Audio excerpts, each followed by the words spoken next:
Pemirsa, terima kasih Anda masih bersama kami di Halo Indonesia. Sebanyak 23 atlet Indonesia dari 7 cabang olahraga telah bertanding dalam ajang Paralimpiade Tokyo 2020 yang berlangsung sejak 24 Agustus hingga 5 September 2021.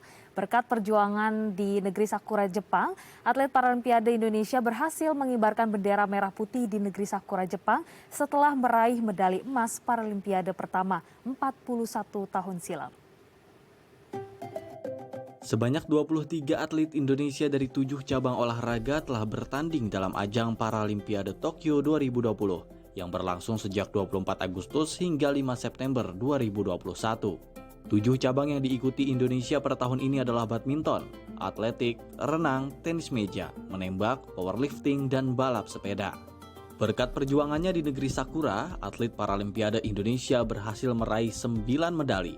2 medali emas dari cabang olahraga badminton. Medali emas diraih oleh pasangan ganda bulu tangkis Leani Ratri Oktila dan Kalimatus Sadiah dan ganda campuran Leani Ratri Oktila dan Hari Susanto.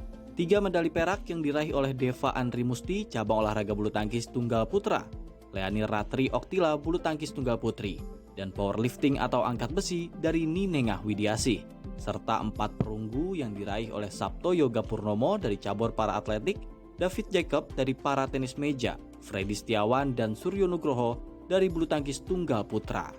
Paralimpiade adalah ajang olahraga multicabang khusus atlet berkebutuhan khusus atau difabel.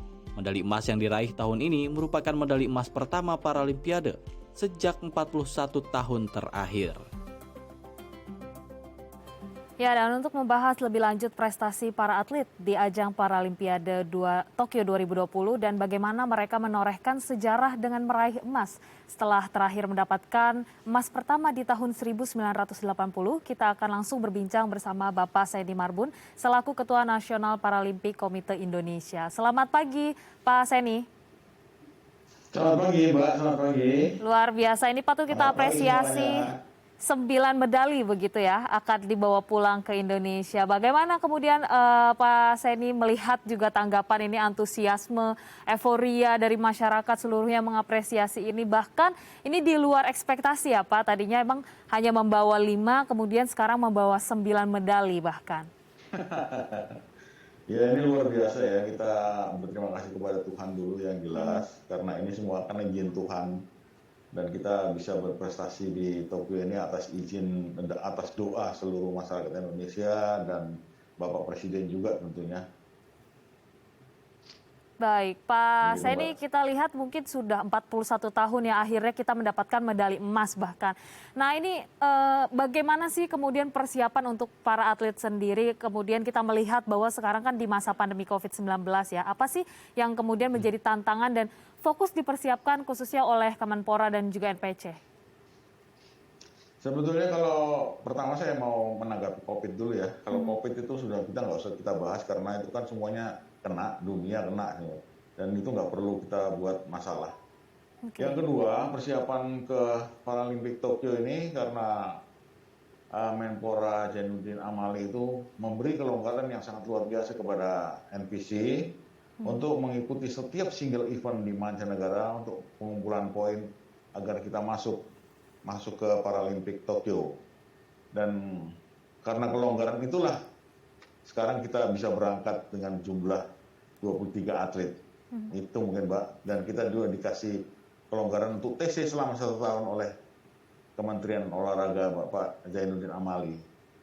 Oke, tahun ini kemudian ada kelonggaran yang kita tahu ya, Indonesia akhirnya juga memberangkatkan atlet yang lebih banyak begitu dibanding dengan ajang-ajang olahraga sebelumnya begitu Pak. Boleh diceritakan kemudian dari persiapan tersebut akhirnya berapa yang diberangkatkan dan ini menjadi prestasi juga ya bahwa kita akhirnya juga mendapatkan peningkatan prestasi di mana kita sekarang ada di posisi ke-43. Nah itu boleh diceritakan seperti apa Pak Seni? Ya, ini perjuangan kita bersama ya, dan ini juga karena kemurahan hati Bapak Zainuddin Amali.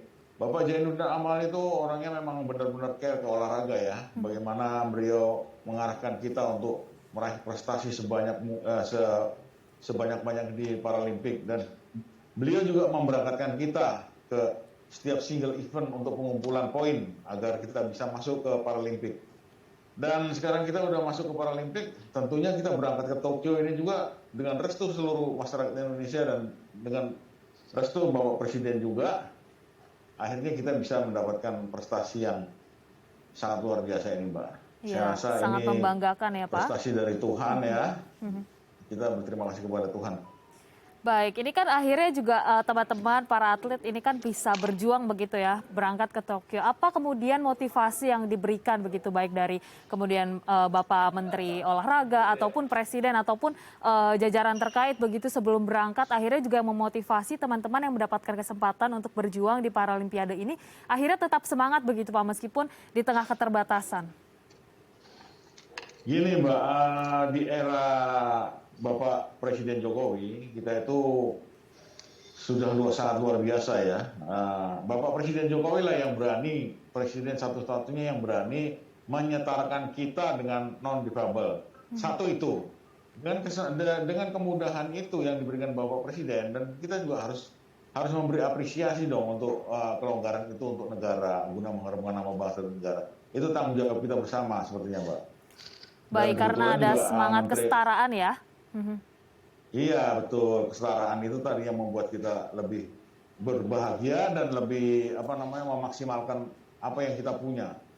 Baik, kesempatan kemudian juga kesetaraan yang diberikan begitu ya, menjadi api semangat untuk teman-teman berjuang di sana. Nah, kalau kita melihat bagaimana tahun ini kita begitu luar biasa ya Pak, bisa memberangkatkan atlet lebih banyak, bisa meningkatkan prestasi, kemudian juga pulang dengan medali yang lebih banyak dibanding ekspektasi sebelumnya ya. Apa sih kemudian yang kedepannya akan diperbaiki, kemudian yang masih menjadi PR, apa yang akan ditingkatkan begitu baik dari NPC, Kemenpora, khususnya untuk teman-teman difabel nih, untuk semakin lagi nanti kedepannya anak-anak bangsa kemudian bisa meraih medali, mungkin meraih lagi prestasi-prestasi yang lebih baik, yang lebih banyak begitu Pak Seni. Sebetulnya begini Mbak, menangani atlet difabel ini sangat sensitif ya. Karena kita sebetulnya juga pengen maju secepatnya, tapi kadang-kadang kita kan ada di 34 provinsi ya. Kadang-kadang gubernur-gubernur daerah itu yang tidak mau sounding ke kita. Nah, karena gubernur tidak mau sounding ke NPC, akhirnya NPC di daerah-daerah itu tadi yang tidak bisa berkembang. Tapi alhamdulillah sekarang NPC udah luar biasa. Luar biasa diberi kesempatan oleh negara ini untuk ikut berpartisipasi guna mengharumkan nama bangsa dan negara di mancanegara gitu, Mbak. Baik, ada kesulitan mungkin tadi di daerah-daerah. Kedepannya akan seperti apa nih Pak Seni gambarannya? Apakah akan mulai lagi mencari-cari para atlet baru, begitu atlet muda meskipun mereka di tengah keterbatasan ya? Apakah secara nanti langsung ke daerahnya mencari si atlet tersebut atau seperti apa nih yang akan kedepannya dilakukan? Iya, seperti Mbak ketahui ya, mencetak atlet itu nggak segampang membalik telapak tangan. Kita mencetak atlet itu luar biasa, harus dengan susah payah, sabar, teliti, dan memang harus kerja keras.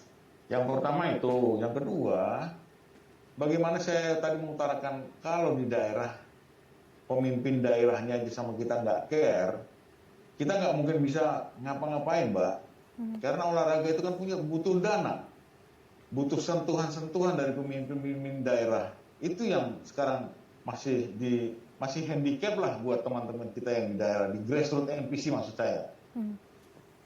Baik, ini menjadi PR dan harapannya ya ke depannya makin banyak kemudian atlet-atlet muda dari teman-teman yang disabilitas ini percaya diri begitu mengikuti ajang-ajang ataupun ikut dalam tergabung dalam NPC. Nah, ini kalau mereka akhirnya di daerah-daerah begitu Pak memiliki bakat, kemudian juga mereka tergerak untuk menjadi atlet. Sebenarnya apa sih yang harus mereka lakukan, kemudian mereka bisa mengakses kemana supaya nantinya kemudian menjadi contoh-contoh dan juga menjadi penerus begitu ya teman-teman yang sekarang sudah mendapatkan medali dan menorehkan prestasi untuk Indonesia nih Pak.